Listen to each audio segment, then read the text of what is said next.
নিত্য প্রয়োজনীয় পণ্যের মূল্য স্থিতিশীল ও সরবরাহ স্বাভাবিক রাখার লক্ষ্যে জাতীয় ভোক্তা অধিকার সংরক্ষণ অধিদপ্তরের মহাপরিচালক AHM শফিকুজ্জামানের নেতৃত্বে ঢাকা মহানগরের শ্যামবাজারে তদারকি কার্যক্রম পরিচালনা করা হয়।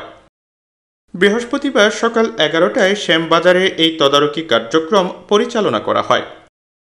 এ সময় অধিদপ্তরের মহাপরিচালক শ্যামবাজারের বিভিন্ন আড়তের ব্যবসায়ী সহ অভিযান চলাকালে পণ্য পরিবহনকারী কর্তৃপক্ষের সঙ্গে নিত্য প্রয়োজনীয় পণ্যের মূল্য সরবরাহ ও পরিবহন সংক্রান্ত বিষয়ে কথা বলেন। আমি ড্রাইভারকে জিজ্ঞেস করলাম, এই যে 250 টাকা চাঁদা দিতেন এখন কত টাকা দিতে হয়? বলে যে এখন কেউ নিচ্ছে না। আমি তাকে প্রশ্ন করলাম, তাইলে আগে যদি আপনার 20 কেজির বস্তায় 11 টাকা ভাড়া নিতেন তাহলে আপনার এই 250 টাকা চাঁদা দিতে হচ্ছে না, তাহলে তো আপনার পরিবহন কষ্ট ওটা 10 টাকা হওয়া উচিত 11 টাকার জায়গায়।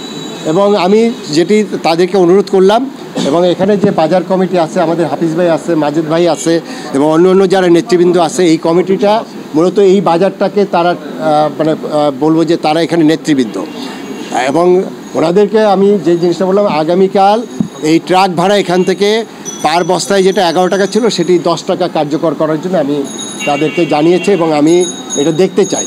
এছাড়াও ভোক্তা ডিজি সাম্প্রতিক সময়ে শিক্ষার্থীদের সচেতনতামূলক বাজার মনিটরিং কার্যক্রমকে সাধুবাদ জানান। বলেন, শিক্ষার্থীদের সঙ্গে নিয়ে সম্মিলিতভাবে কাজ করতে হবে কর্মকর্তাদের।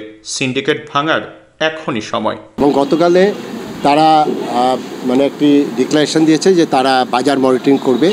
আমি এটাকে একদম পুরোপুরি আমি অ্যাপ্রিসিয়েট করি। প্রথম যে জিনিসটা হলো যে এখন কিন্তু অনেকগুলো জেলায় আমাদের অফিসও কিন্তু পুড়িয়ে দিয়েছে, এবং আজকে ময়মনসিংহ থেকে আমার ওখানে যে উপপরিচালক ফোন দিয়েছে যে ছাত্ররা চাচ্ছে যে বাজার মনিটরিংয়ে আমাদের অফিসার যাবে। আমি সাথে সাথে তাদেরকে নির্দেশ দিয়েছি যে তোমরা ছাত্রদের সাথে কথা বলে যাও বাজার মনিটরিং, এবং আমরা ছাত্রদের যে কন্ট্যাক্ট পয়েন্ট আছে তাদের সাথে যোগাযোগ করব। এ সময় আরও উপস্থিত ছিলেন অধিদপ্তরের পরিচালক মোহাম্মদ আসাদুজ্জামান, পরিচালক ফকির মোহাম্মদ মনোয়ার হোসেন প্রমুখ।